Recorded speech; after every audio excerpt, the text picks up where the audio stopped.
Day 11 of 365, Genesis 21, Genesis 22, Psalm 11. Genesis 21, the birth of Isaac. The Lord visited Sarah as he had said, and the Lord did to Sarah as he had promised. And Sarah conceived and bore Abraham a son in his old age.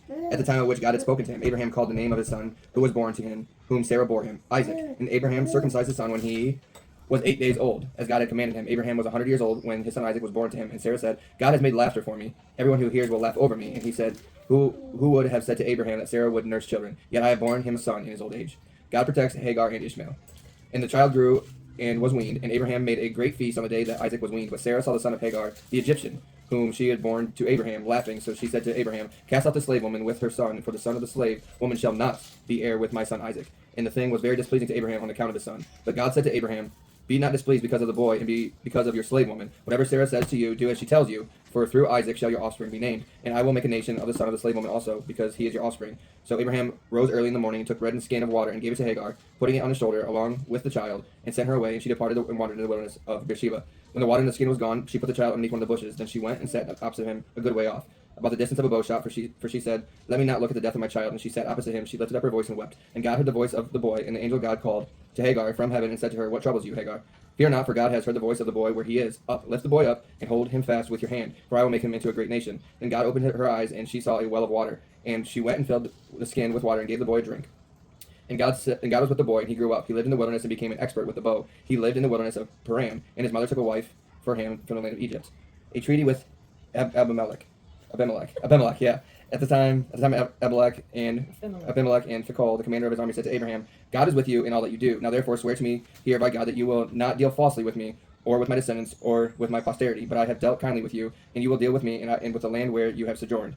And Abraham said, I will swear. When Abraham reproved Abimelech about a well of water that Abimelech's servants had seized, Abimelech said, I did not know who has done this thing. You did not tell me, and I had not heard of it until today. So Abraham took the sheep and oxen and gave them to Abimelech, and the two men made a covenant.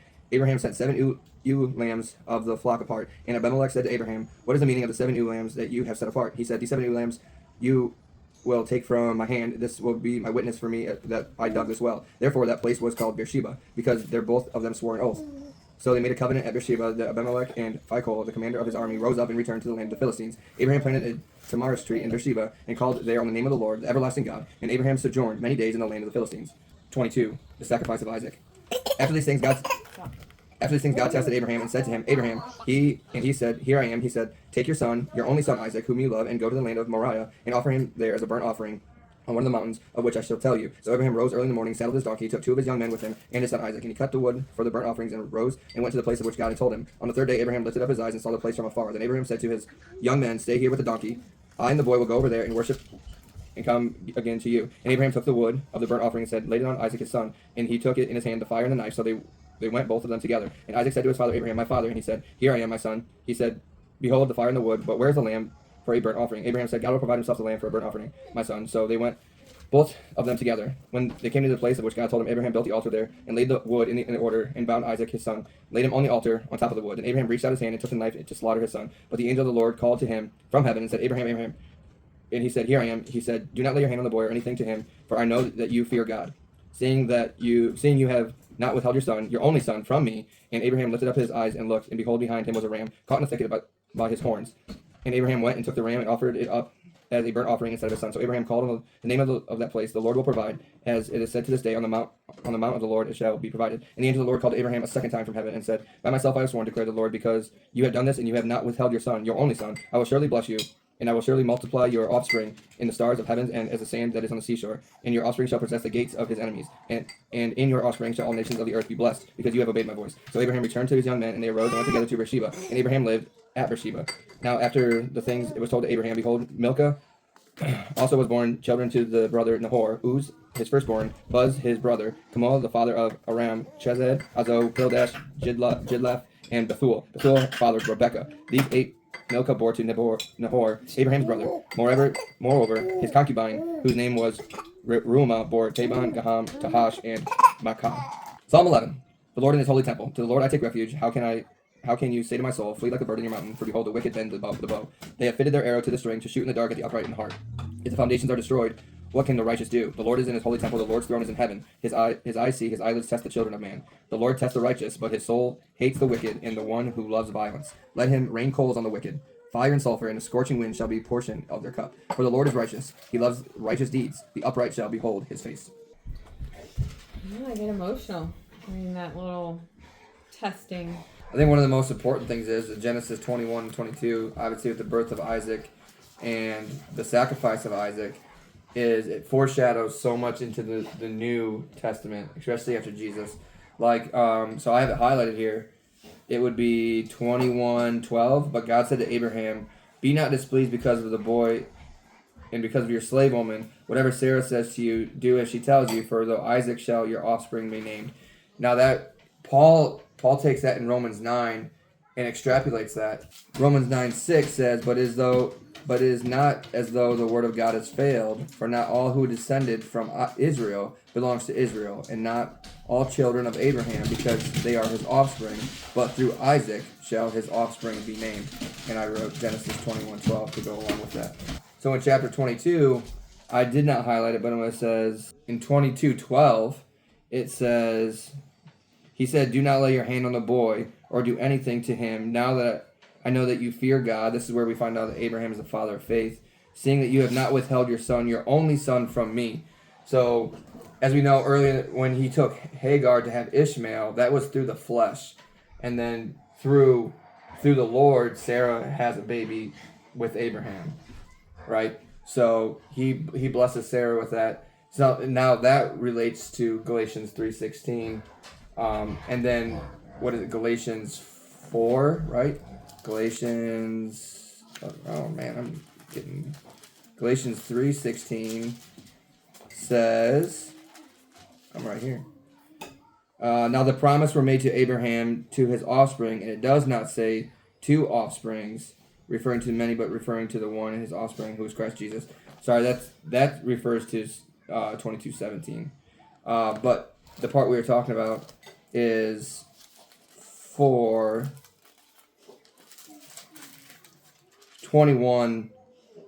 It's for 21 through 31, where it gives you the example of Hagar, how that was it's the children of the law of the flesh, but when it comes to the children of Sarah, through Isaac was born, it's the children of the promise.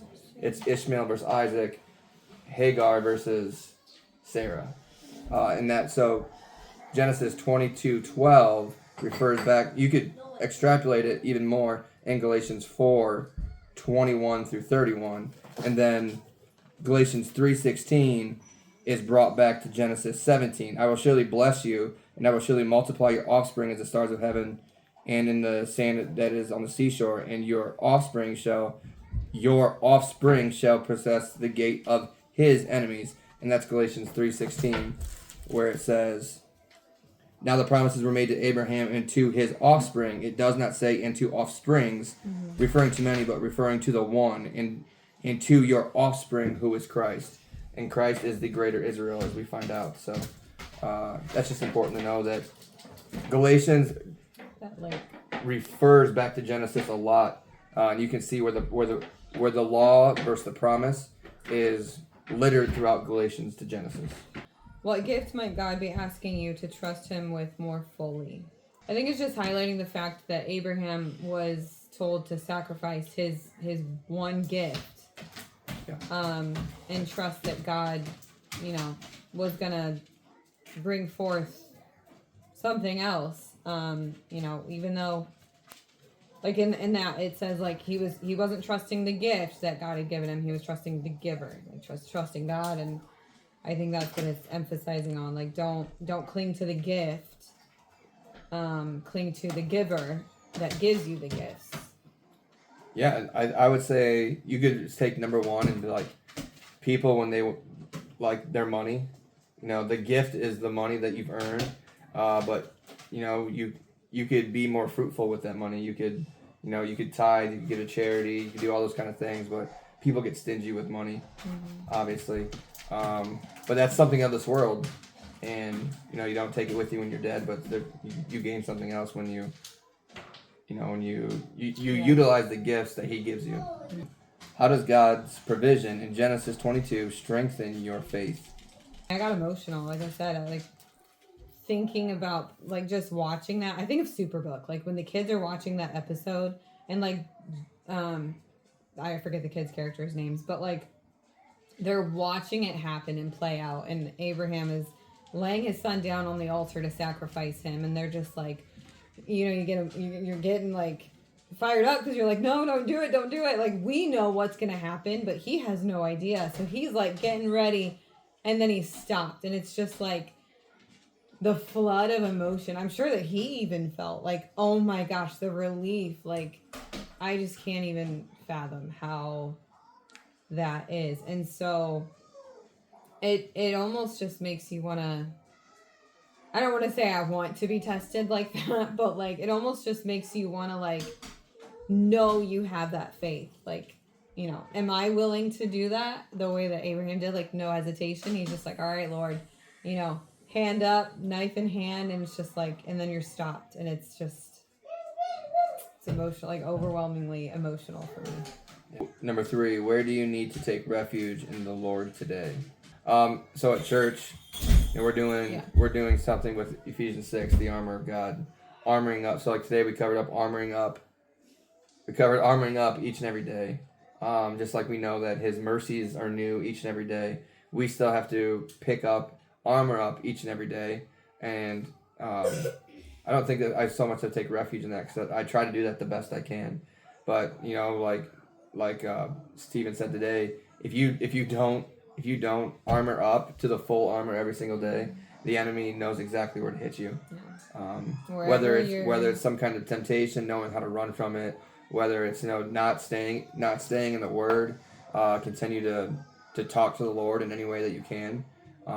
It's letting go of bitterness, holding back forgiveness, like that's an open area that can be exposed to the devil to get you. Yeah. But I think like as of right now, like, do we need refuge like all the time? But like we're not really struggling right now, and so Stephen says you're always in the battle, but like there's gonna be people on the front line getting hit hard. There's gonna be people like in the reserves, and it's just like we have those days where it's gonna be harder than others. It's gonna be. I guess you could say that we're like in a secondary battle. Like we have people in our lives that are like struggling with close stuff to us, and we're just we're kind of trying, not like poking pop shots like, hey, there's this, and like whether they look into it or not, like you can only tell someone so much. They have to humble themselves, look for themselves. But it's like those secondary battles, like you're not trying to win someone, you're trying to water the seed that's been planted, whether and hopefully that they find Christ in that, because God calls them. They have to accept that calling to find Him and find Him Himself. So I guess we need to take refuge in like trusting that He'll use us the way that He wants to in those situations. Yeah, that's it. That's it for day 11. Peace.